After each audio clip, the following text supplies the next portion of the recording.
Bonsoir à tous, c'est un autre numéro de votre émission sur l'antenne, la chaîne républicaine Cam10 et Télévision. Sur le plateau, ce soir, nous recevons un acteur de la société civile, un agriculteur, un entrepreneur, un communicateur, un formateur, surtout un acteur du monde politique. Père Pierre-Paul Moubitan a été membre titulaire du comité central de l'Union nationale pour la démocratie et le progrès. Il a été surtout conseiller municipal sous la bannière du Rassemblement démocratique du peuple camerounais dans la commune de Ngoro, département du Mbam et Kim, région du centre. 52 minutes chrono en main suffiront sans doute pour faire le tour de la question, le tour surtout de l'environnement socio-politique, économico-culturel qui l'entoure. Madame, Monsieur, installez-vous, c'est votre émission de guest sur la télévision Cam10.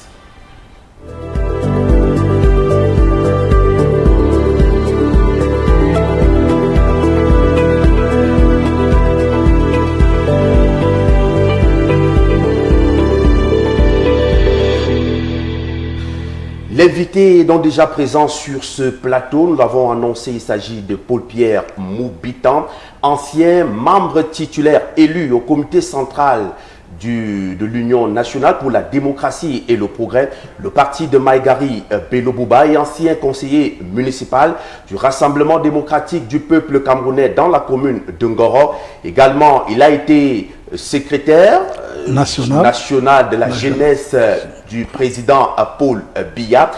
Merci d'avoir répondu à notre invitation. Pierre-Paul Moubitan, bonsoir et bienvenue sur Cam10.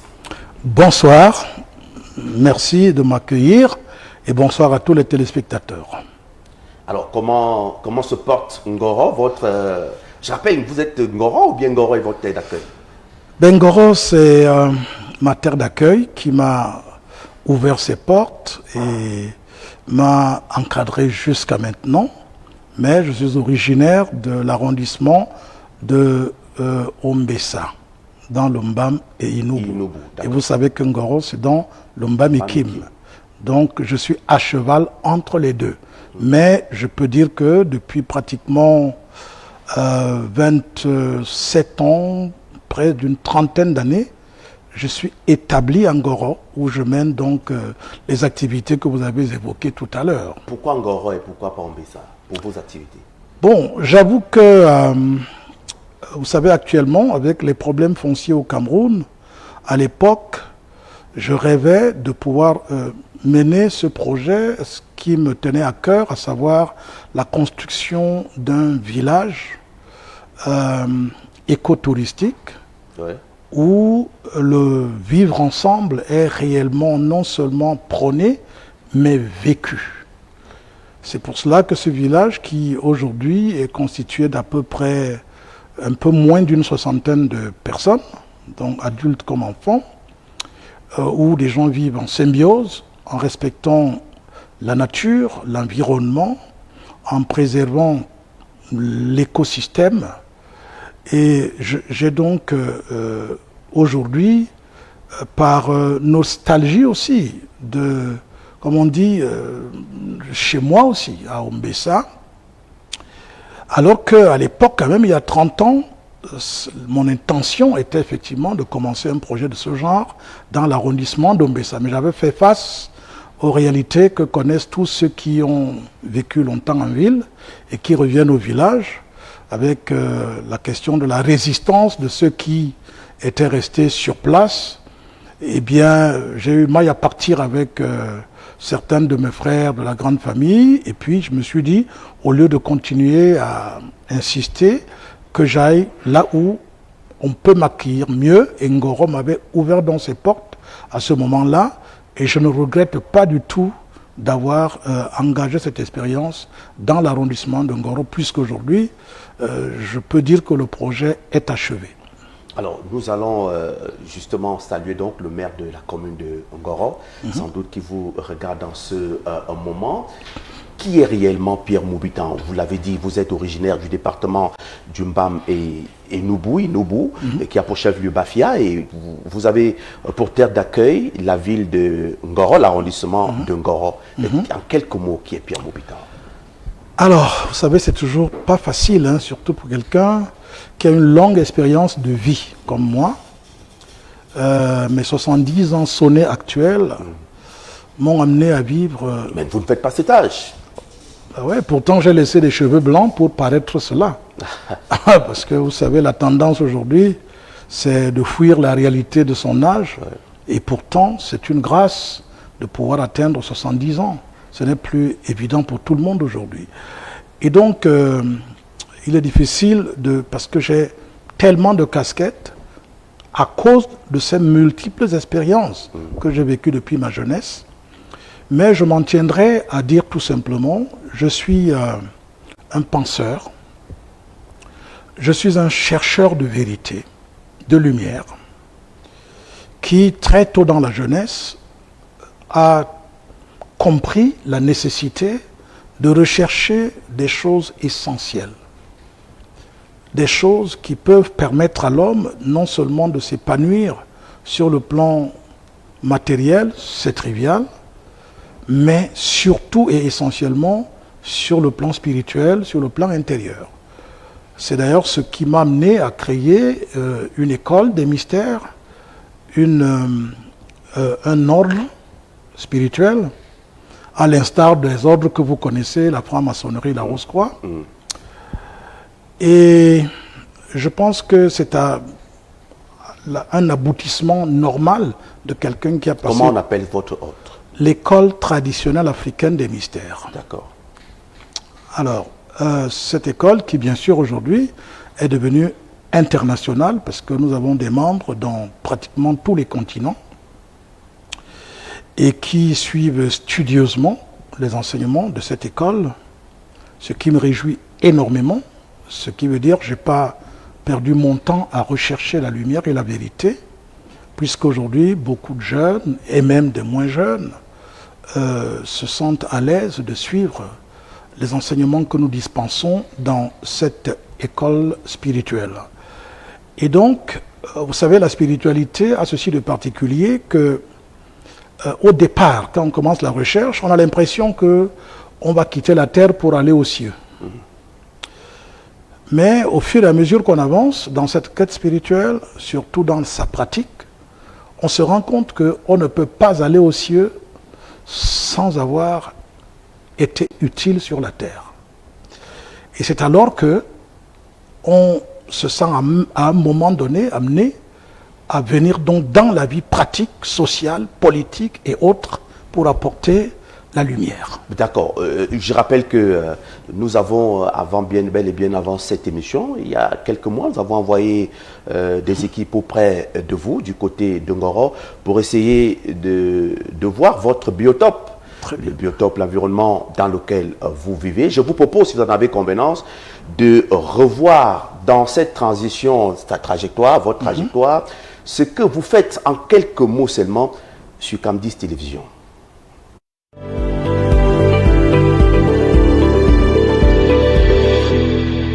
Vous entendez, c'est le nom du village qui est le village des riverains qui m'ont accueilli et qui m'ont installé dans ce lieu. Mais ce village, nous l'avons baptisé village pilote Save Africa. C'est le nom de baptême du village.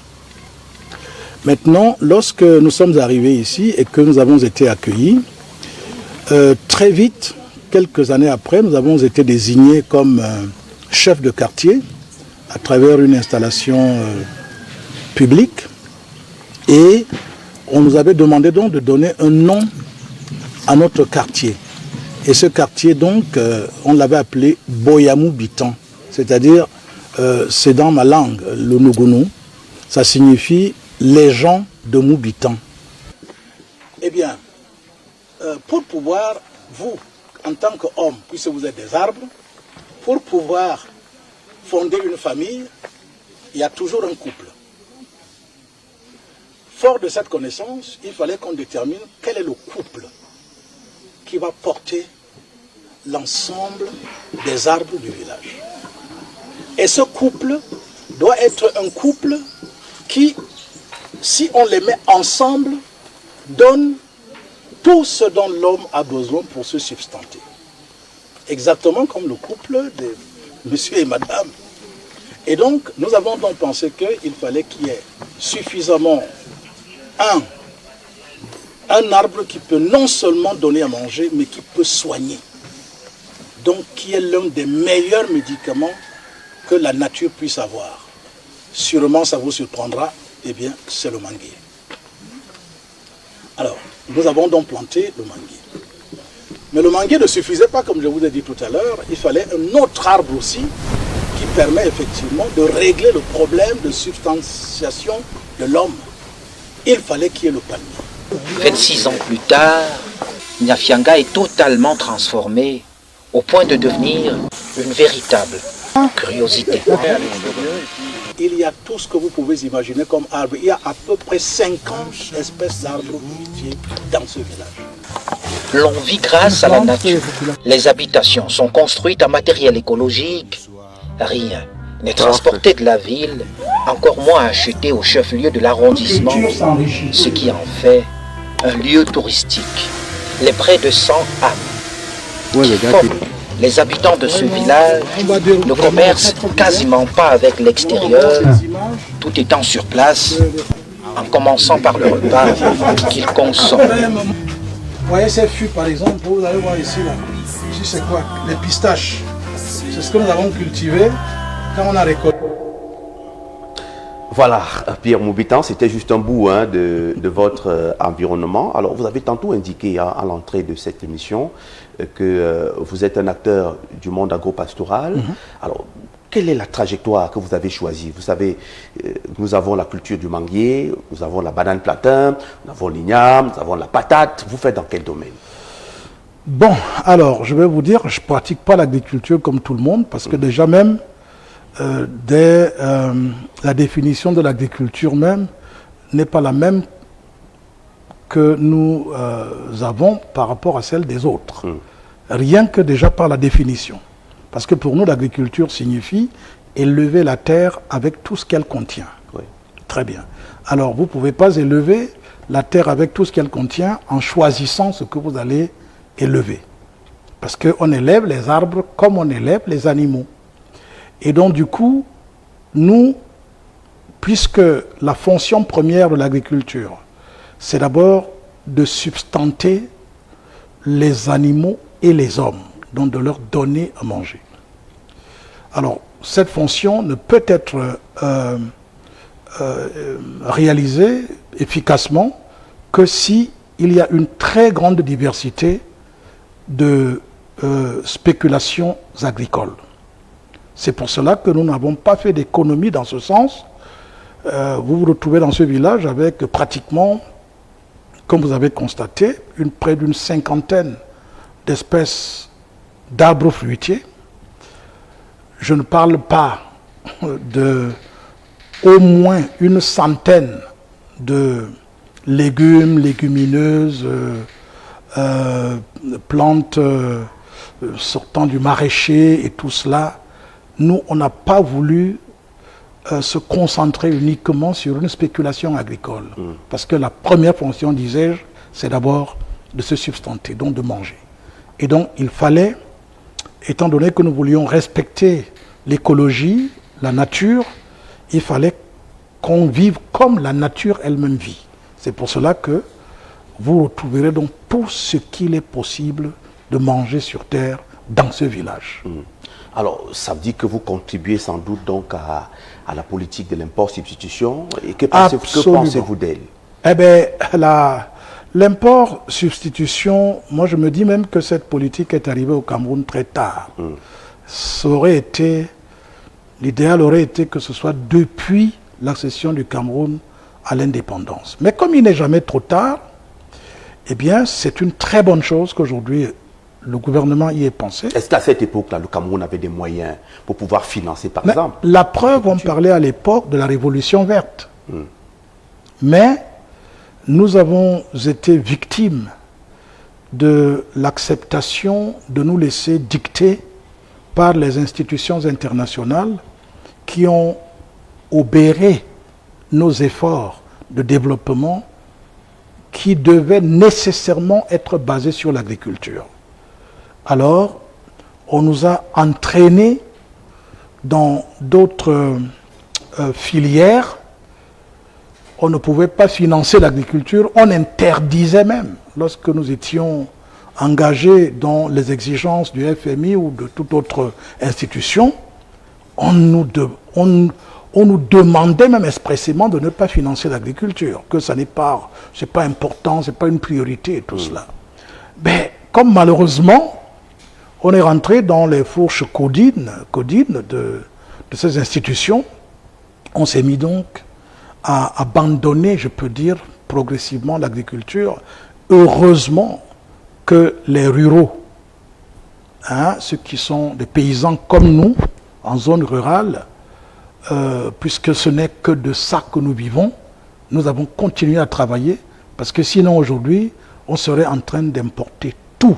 La preuve, vous pouvez imaginer qu'on importe du maïs au Cameroun, avec tout ce que nous avons comme terre, tout ce que nous avons comme possibilité, comme pluviométrie. Un maïs qui peut pousser dans toutes les zones écologiques du Cameroun. Alors tout cela, il me semble qu'aujourd'hui, si on arrive donc à la politique de l'import-substitution, ce n'est qu'une très grande chose, mais il faut accélérer, il faut investir suffisamment pour désenclaver les zones rurales. Parce que l'une des solutions, c'est cela. Alors, ça nous permet justement d'embrayer sur la question. Aujourd'hui, vous fournissez d'énormes efforts dans votre localité pour ce qui est de l'agriculture. Et comment parvenez-vous à écouler ces produits dans les grandes métropoles, dans les marchés? Ça, c'est une grande question. Vos routes sont bonnes?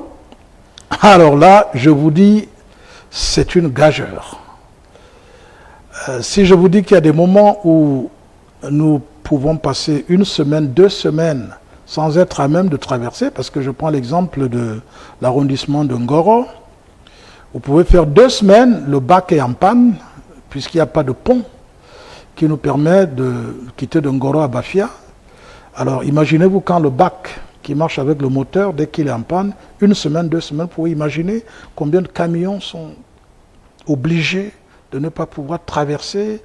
Les produits agricoles périssent complètement, des pertes énormes au niveau des agriculteurs, au niveau des transporteurs, au niveau des Bayam Selam, au niveau de tous ceux qui vivent de cette filière agricole.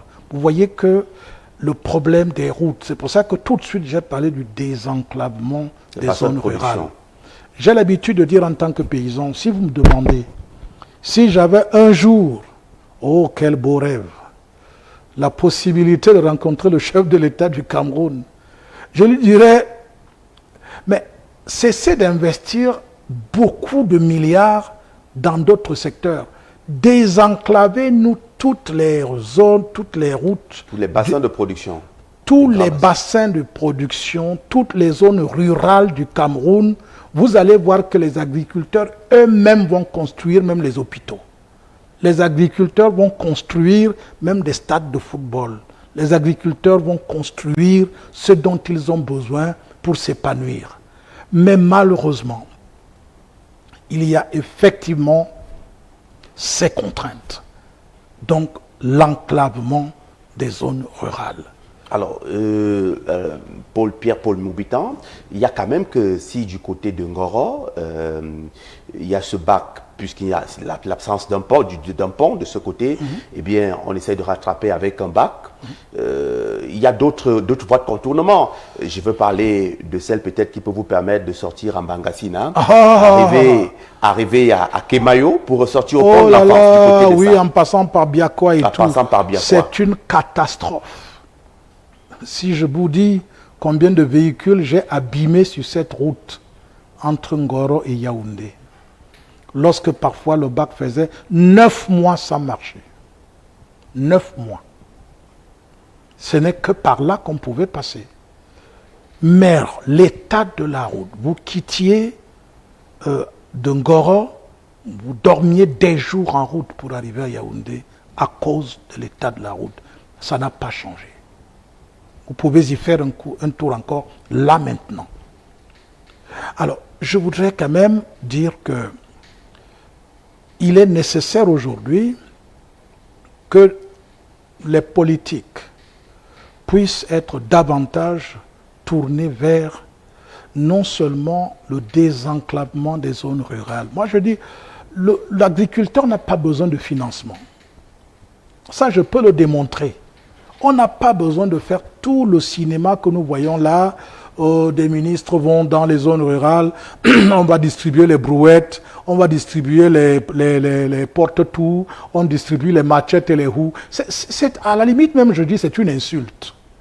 Alors, ce dont on a besoin, c'est de désenclaver, tout simplement. Les zones agricoles. Alors, Pierre Maubutan, derrière vous, du côté de Ngoro, derrière Ngoro, je ne vais pas prendre la ville de Ntui, que pensez-vous quand même à cette action du chef de l'État qui a connecté justement la ville de Ntui au reste du pays à travers le pont érigé sur le fleuve Sanaga à partir du projet projet routier Batchenga Ntui, Tibati Lono, Tibati Lena. Oui. Oui. Que pensez-vous de ce projet quand même aujourd'hui? Mais c'est un projet qui n'était que souhaité et attendu. Et par rapport à cela, ce n'est pas les populations du Mbamekim en particulier qui pourraient ne pas reconnaître les bienfaits de l'apparition de cette route bitumée entre Ntui et Yoko, qui, j'espère, finira pour que nous puissions désormais circuler plus facilement, pas seulement dans le département du Mbamekim, mais que nous puissions arriver aussi et avoir des relations, si vous voulez, régulières avec la Damawa, hein, à travers Tibati et tout cela. Donc, moi je dis c'est très très bien l'avènement de ce pont. C'est bien aussi l'avènement de ce barrage qui va sûrement nous... Vous parlez du barrage hydroélectrique de Nachtigal. De Nachtigal, qui je l'espère... Qui lie tous les 3 départements. Qui, je l'espère, va permettre au MBAM, en général, le grand BAM, d'avoir désormais l'électricité à plein temps. À plein temps, parce que les coupures sont tellement régulières et intempestives. Donc ça, c'est déjà quelque chose de fabuleux, c'est formidable. Il faut apprécier cela. Maintenant, nous disons qu'il y a encore beaucoup à faire dans ce sens, parce que si on désenclave de Ntui jusqu'à Yoko, c'est bien. Et après Yoko, maintenant, comment on va transporter les vivres des villages lointains à l'intérieur jusqu'à Ntui? Le problème va toujours se poser. C'est pour cela que j'ai parlé de désenclavement des zones rurales. Ntui n'est plus une zone rurale. Dieu merci, il n'y a pas très longtemps, même comme c'était un chef-lieu de département, c'était comme un village. Oui, aujourd'hui, c'est devenu quelque chose. Mais la ville est en train d'apparaître. Ouh là là, c'est extraordinaire. Parce qu'avec, vous avez cette hospitalité qui est reconnue à cette ville. Je rappelle qu'il y a des populations d'autres régions. Oui, qui très nombreuses. Acquérir des terres là-bas. Très nombreuses. Je vois au niveau d'Enguila, Sa Majesté Moussi. Oui, au niveau d'Enguila, Kamkata, Biakwa et partout, Tété. Alors, nous allons repartir en Ngoro. Nous avons vu au niveau des images qui ont été balancées, votre site, c'est vous faites écotourisme. De l'écotourisme. Voilà, que proposez-vous là-bas? Alors, ce que nous proposons, c'est le retour à la nature, à la tradition ancestrale africaine et camerounaise en particulier, parce que les jeunes, aujourd'hui par exemple, n'ont pas connu comment nos parents se logeaient à l'époque, sauf certes, certains coins encore assez reculés, hein, si nous pensons ici au nord Cameroun ou à l'extrême nord et autres, mais beaucoup de jeunes aujourd'hui, ceux qui vivent dans des grandes villes, à Douala, Yaoundé et tout cela, ne savent pas que nos ancêtres, nos parents vivaient dans des cases écologiques, traditionnelles, utilisant pour construire du matériau local, et cela leur apportait non seulement l'abri, mais aussi la santé. Parce que vous savez très bien que tout ce qui rentre aujourd'hui dans les constructions, il y a beaucoup de chimie dedans, il y a beaucoup d'amiante qui est utilisée, il y a beaucoup d'aluminium, il y a beaucoup de matières qui peuvent rendre l'homme malade aussi. Donc, nous voulons aussi, à travers cela, démontrer qu'il est possible de pouvoir se loger très moins cher avec du matériau local, de pouvoir ne pas attendre d'avoir des millions. Ça aussi, l'import-substitution. Mais bien sûr, c'est de ça qu'il est question, parce que si nous commençons à utiliser le matériau local, regardez ce qu'on a fait jusqu'à nos jours. Heureusement, il y a déjà une amorce par rapport au niveau du gouvernement.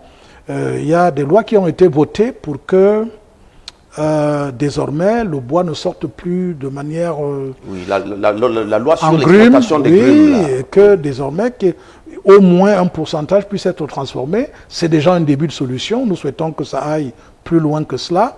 Mais il faut dire que si les jeunes aujourd'hui ne se laissent plus, si vous voulez, emporter dans l'imitation servile, et que à partir de ce que nous avons chez nous, que les jeunes développent leur Ils génie. ne se laissent plus occidentaliser. Oui, qui développent leur génie. Et vous imaginez, regardez ce que l'occidental fait avec le bois qu'il vient prendre chez nous. Nous rachetons des meubles à des prix d'or alors qu'ils ont pris ce bois chez nous. Mais nous pouvons le transformer là, nous-mêmes sur place. Et c'est ce que nous faisons dans ce village. Je vous dis, nous construisons toute une maison qui peut... par exemple, nous avons une salle de conférence. Vos collègues qui étaient là-bas dernièrement, au mois de mars, ils ont bien vu. On a des salles. Vous accueillez des touristes là-bas? Bien sûr. On a des salles qui accueillent à peu près 150 personnes, mais qui ont été construites sans dépenser un seul franc. C'est là, c'est visible. Alors, pourquoi nous ne pouvons pas encourager les jeunes, puisque il est possible, en Europe par exemple, ce sont les multimilliardaires qui vivent dans des cases qui sont comme celles de notre village. C'est des milliardaires qui vivent dedans. Mais chez nous, on a l'impression que c'est des habitats pour le pauvre. Or, nous voyons dans ça, quand nous avons des touristes qui viennent nous visiter, mais ils sont émerveillés, mais ils ont l'habitude de nous poser la question, mais est-ce que les Camerounais viennent souvent chez vous ici? Puisque en général, c'est des gens qui viennent de l'extérieur. Alors, est-ce que le gouvernement voit ça? Je dis oui. Il y a beaucoup de reportages, il y a des télévisions, la CRTV Télé, Camdis TV, tout ça. Il y a des organes qui ont fait des reportages, des documentaires et tout cela. Et donc, normalement, notre souhait, c'était par rapport à ça, que nous puissions participer avec le soutien du gouvernement à la démultiplication de cet exemple. Est-ce que ce soutien est effectif? Non. Alors, et que pensez-vous de la gestion du patrimoine touristique de notre pays? Bon, alors j'avoue que je risque d'être très amer si on doit parler. Je ne sais même pas si nous avons une politique de tourisme. Parce que quand je regarde la richesse... Je rappelle que c'est votre ancien camarade de parti qui a géré le tourisme. Ouais, bien sûr, mais quand je regarde la richesse du Cameroun, j'ai voyagé sur ça dans d'autres pays, en Europe et ailleurs, dans d'autres pays africains. J'ai l'habitude de me demander si en Afrique ou ailleurs, il y a un pays comme le Cameroun. Ce n'est pas possible. Puisque je voyage, je vois ailleurs. Je fais du tourisme moi-même aussi. Mais qu'est-ce qui se passe pour qu'il n'y ait pas une véritable politique pour faire entrer autant de touristes qui ne demandent que cela? Pourquoi on n'arrive pas à multiplier le nombre de touristes qui rentrent au Cameroun par 10? C'est possible. Je dis c'est possible. Il suffit tout simplement que des gens croient en cela. Prenez un pays comme l'Israël. Israël vit de quoi? C'est le tourisme. Regardez la France. Est-ce que les gens imaginent ce que rien que le tourisme en France, et en particulier à Paris, rapporte à la France? Allez en Allemagne. Regardez une expérience comme celle que j'ai visitée en Allemagne. La maison du climat. Ça s'appelle Clima House. Allez regarder ce qui se passe. Il y a, c'est incroyable, des chiffres astronomiques. Vous voyez comment tous les jours, les gens défilent et combien d'argent on paye pour venir voir. Qu'est-ce que vous avez? Vous savez ce que j'ai retrouvé là-bas? Au Climat House. Le Cameroun est un pays qui se situe avec d'autres pays comme l'Alaska, les îles Samoa, l'Allemagne. On est sur le 8e méridien. Et dans le Climat House, parmi tous ces pays qui sont sur le 8e méridien, on a fait un projet où vous entrez dans un bâtiment, vous faites le tour du monde à l'intérieur du bâtiment. Et vous savez qu'est-ce que je suis allé retrouver là-bas? Non. Le Cameroun à l'intérieur, puisque de ce bâtiment, c'est-à-dire avec ses maisons en raffia, avec son climat, c'est pour ça d'ailleurs qu'ils ont appelé ça Climat House. Je dis avec son climat, sa végétation, ses maisons, c'est-à-dire vous entrez au Cameroun, vous sortez de là, vous entrez dans les îles Samoa, vous sortez de là, vous entrez en Allemagne, vous sortez de là, vous entrez à l'intérieur d'un bâtiment. Quand vous arrivez chez les Esquimaux, c'est-à-dire que l'écosystème des pays du 8e méridien. Du 8e méridien. Vous entrez, vous vivez, et le climat, et la végétation, et la faune et la flore à l'intérieur. C'est magique. Le Cameroun est dedans. Mais qui fait quoi pour que cet endroit, qui devrait être, puisqu'il y a près de, je crois à l'époque, il y avait 30 000 personnes qui passaient dans ce bâtiment par mois. 30 000 visiteurs. Vous savez combien on paye pour entrer, pour visiter là-dedans? C'est, en termes de francs CFA, c'est à peu près 30 000 francs CFA. Calculé, c'est astronomique. Ça donne des vertiges. Ouais. Je suis arrivé en Autriche. J'ai vu, mais c'est incroyable. Rien que la nature, l'homme passe la main dessus et fait quelque chose qui fait venir énormément de touristes. Regardez chez nous, toutes les initiatives. D'accord, on va évoluer. Il se dit également que vous êtes le fondateur de Safe Africa. Oui. Oui, de quoi s'agit-il? Safe Africa est une association de droit camerounais qui a pour but le développement intégral, endogène et durable. Et pour atteindre ce but, nous avons donc des objectifs, entre autres dont l'agriculture intégrée à l'élevage, l'écotourisme et la protection de l'environnement, la promotion de l'art et de la culture, la promotion de la santé par les méthodes naturelles, la promotion de l'habitat par des matériaux locaux. Voilà des objectifs que nous poursuivons et nous avons donc cristallisé cela dans ce village que nous avons appelé le village pilote Safe Africa. Donc quand vous venez dans ce village, vous voyez tous ces objectifs qui sont matérialisés, de manière à ce que ça puisse assurer donc l'autonomie du village à tout point de vue. C'est pour cela que là-bas, vous allez constater que le village est éclairé. J'ai failli dire de jour comme de nuit. Il n'y a pas de coupure de courant là-bas. Grâce au soleil. Grâce au soleil. Là-bas, nous avons l'adduction d'eau dans tout le village qui est bâti sur 20 hectares. Il n'y a même les bœufs, les chevaux, les poules ont leur robinet pour boire de l'eau. Parfois, il y a des gens, parfois quand ils regardent ça en image, ils se disent non, ça doit être peut-être des montages. Mais c'est une réalité.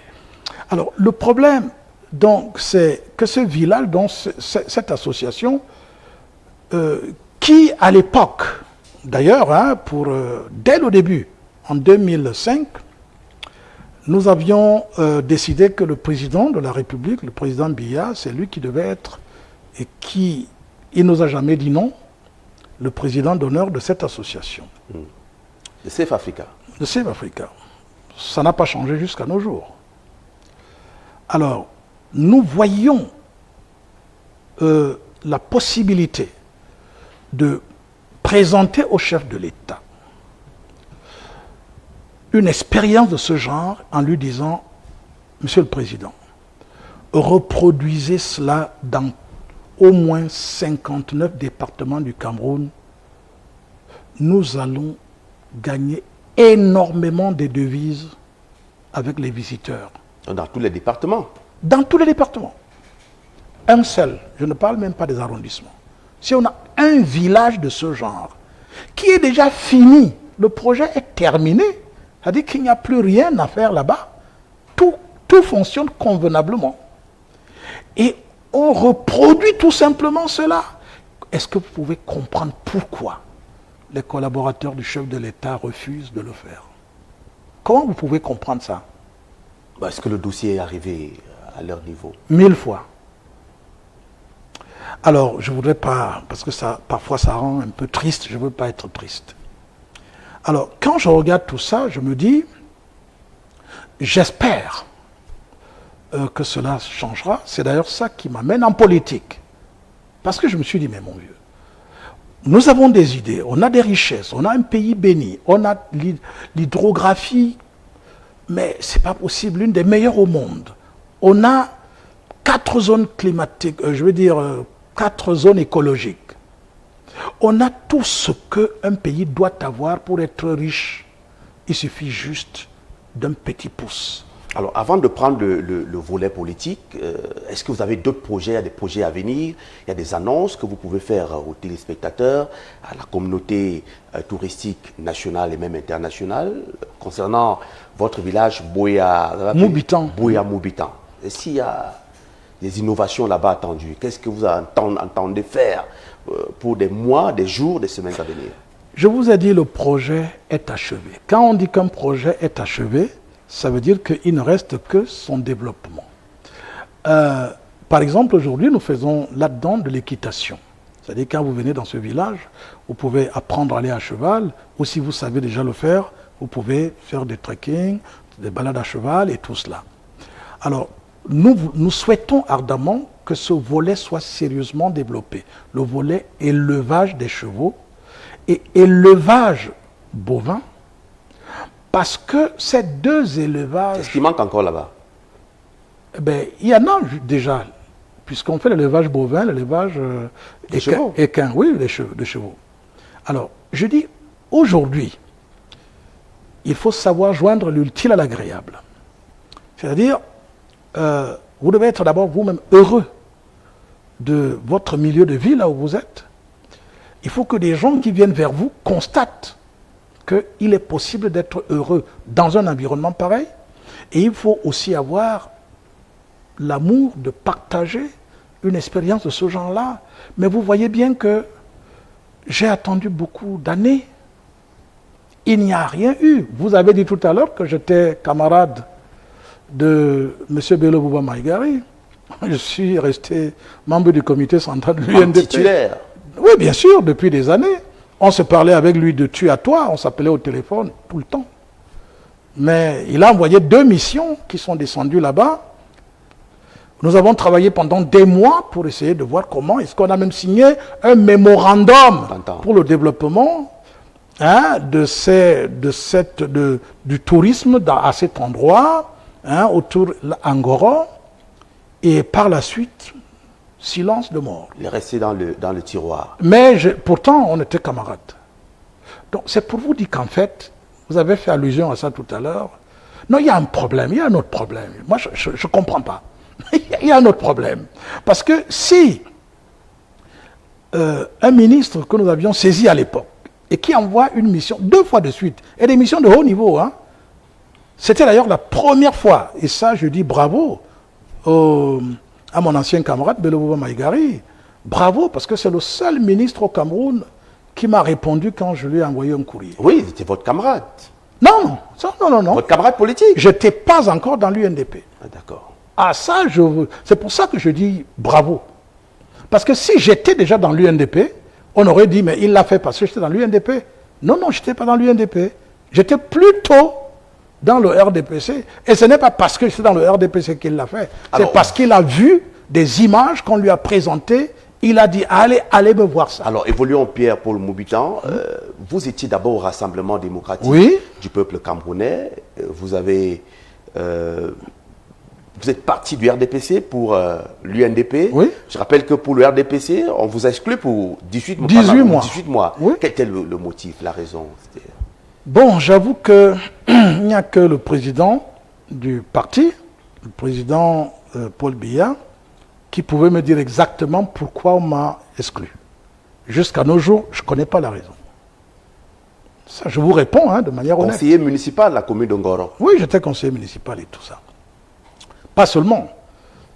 Et là, nous sommes en J'ai quelle année? géré. Là, nous sommes en quelle année? Ah ben nous sommes dans les années, je crois, 2013, quelque chose comme ça. Ah, ça veut dire que vous avez fait face à la commission Moussongé. Bien sûr, c'est à cette commission que j'étais. Ben oui. Je dis sans aucun motif. À l'époque, c'est les camarades qui étaient accusés d'avoir porté plainte au tribunal administratif qui étaient punis. Mais je ne l'ai jamais fait. Je ne sais pas comment mon nom s'est retrouvé là-dedans. Bon, on peut faire des supputations. Mais toujours est-il qu'on m'a exclu pour 18 mois. Et j'ai commencé à comprendre que peut-être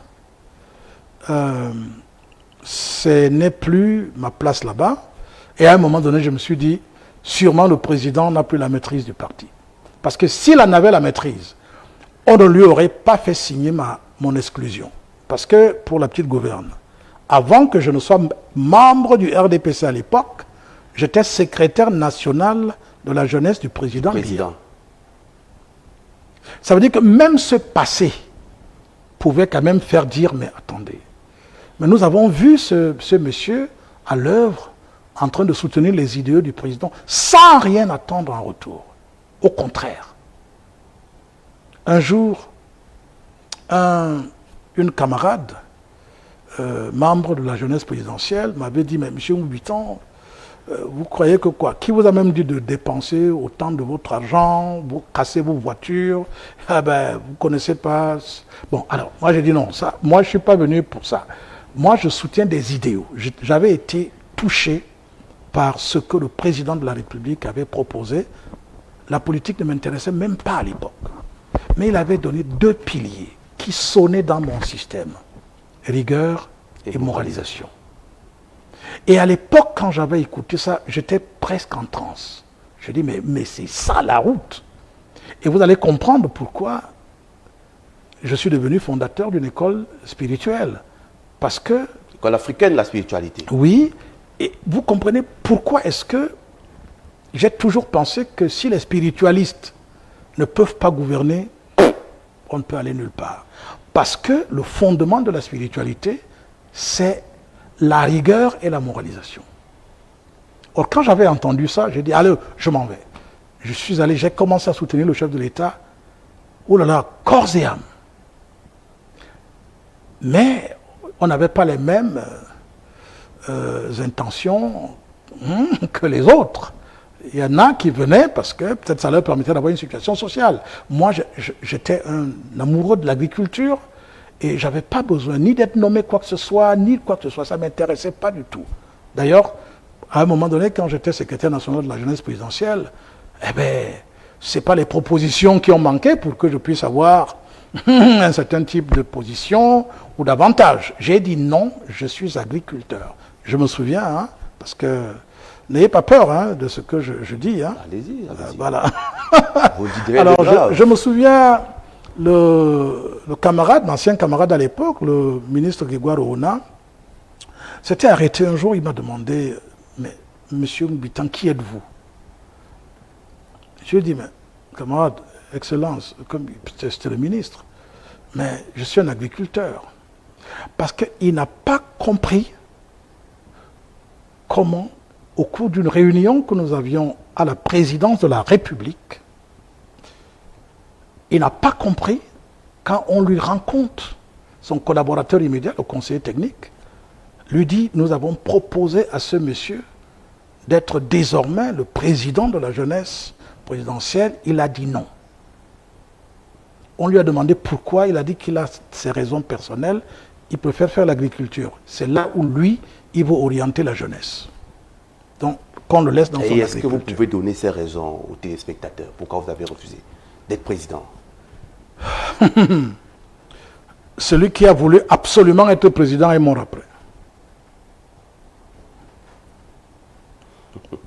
D'accord. Vous avez la réponse, hein? D'accord. Je suppose, hein? Pierre-Paul Moubita, on évolue. Vous êtes parti du Rassemblement démocratique du peuple camerounais pour l'Union nationale pour la démocratie et le progrès, membre titulaire du comité central élu. Est-ce que vous êtes encore à ce parti?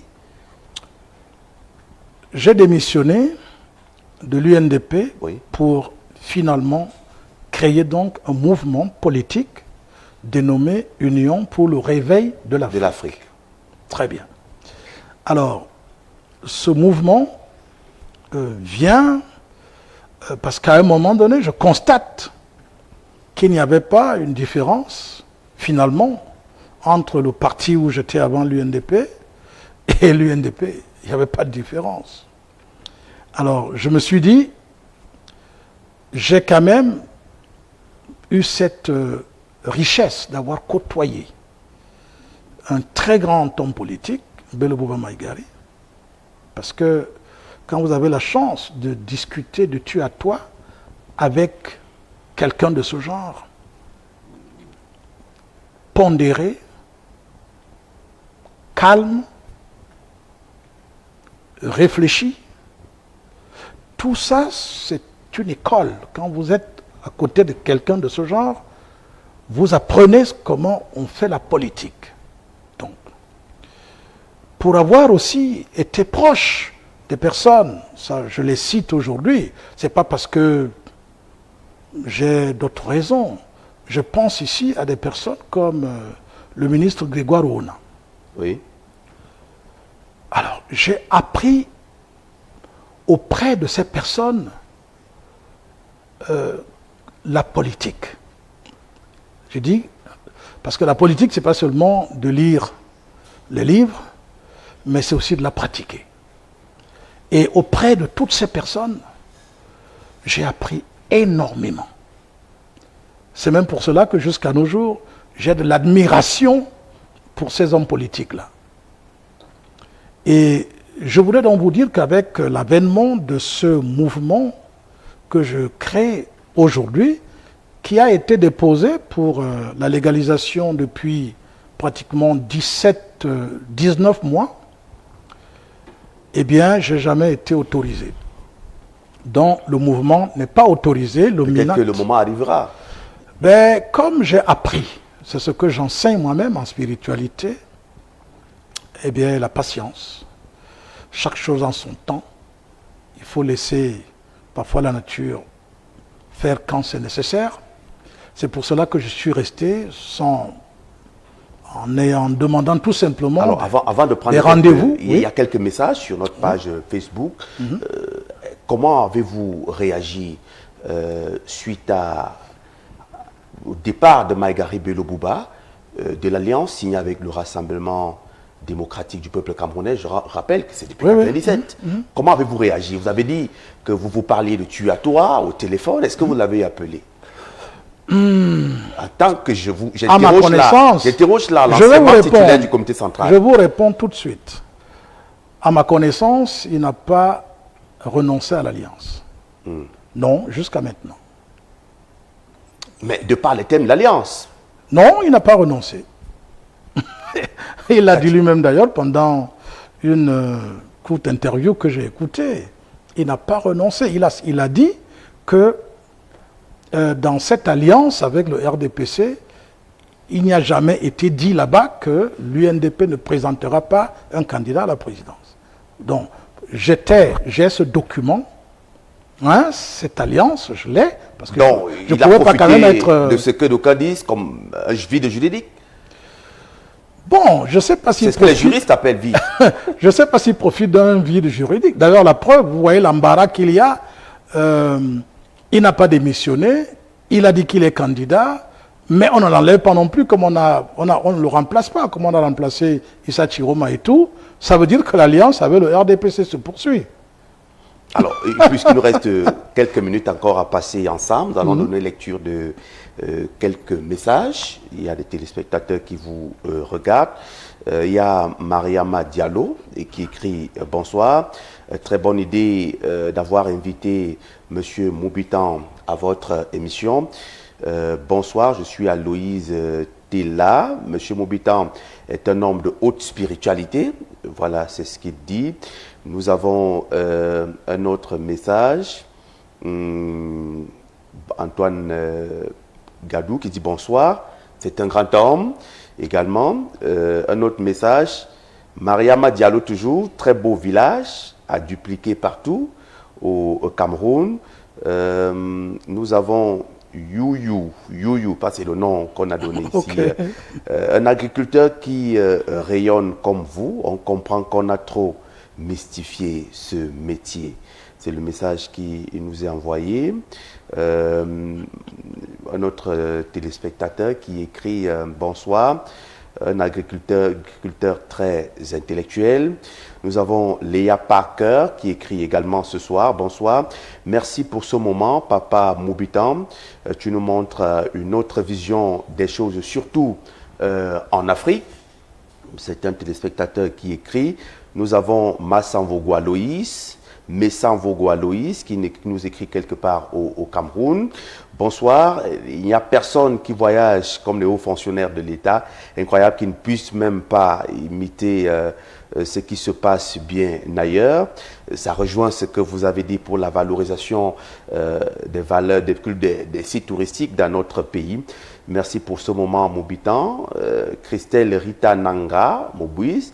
J'ai toujours aimé écouter ce monsieur. Il est très... il est sacrément, il y a d'autres messages qui affluent là, il est sacrément très intelligent, voilà, c'est le message qu'on envoie. Bonsoir, il est très éloquent, bonsoir, très direct, sans langue de bois. Bonsoir, que feriez-vous pour le pays si vous êtes élu président? Ah, ça bon, bref, ce sont des messages qui nous sont envoyés, mais nous savons que vous n'avez pas, ces ambitions présidentielles parce que du moment où déjà vous avez refusé le poste de président national de la jeunesse du président, vous avez préféré être secrétaire national. Votre mot de fin peut-être? Oui, le mot de fin, c'est en même temps en répondant à la question « Que ferez-vous si vous êtes président ?» Je vais synthétiser. Si je suis président, je transforme totalement le Cameroun à partir de l'agriculture. Je vais vous dire pourquoi. Très rapidement. C'est grâce à l'agriculture qu'on mange. Grâce à l'agriculture, on s'habille. Grâce à l'agriculture, on se soigne. Grâce à l'agriculture, on construit sa maison. Les 4 besoins de base sont réalisés par l'agriculture. Et à partir de l'agriculture, nous assurons notre autonomie, notre indépendance et nous déclenchons un processus de transformation des produits agricoles, des produits tout court, qui nous permettra de nous mettre à l'abri de la dépendance avec l'extérieur. Je travaillerai jour et nuit pour qu'il y ait la justice.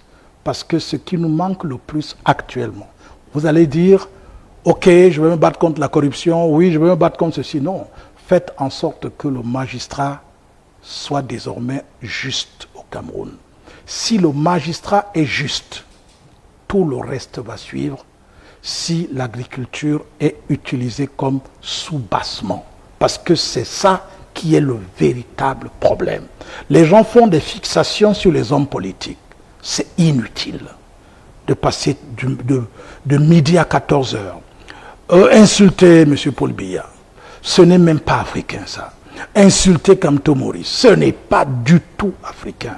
J'ai horreur quand j'écoute, surtout la jeunesse, se laisser entraîner par des gens qui les poussent au vice. Comment vous ne respectez plus les aînés? Comment vous ne respectez pas vos parents?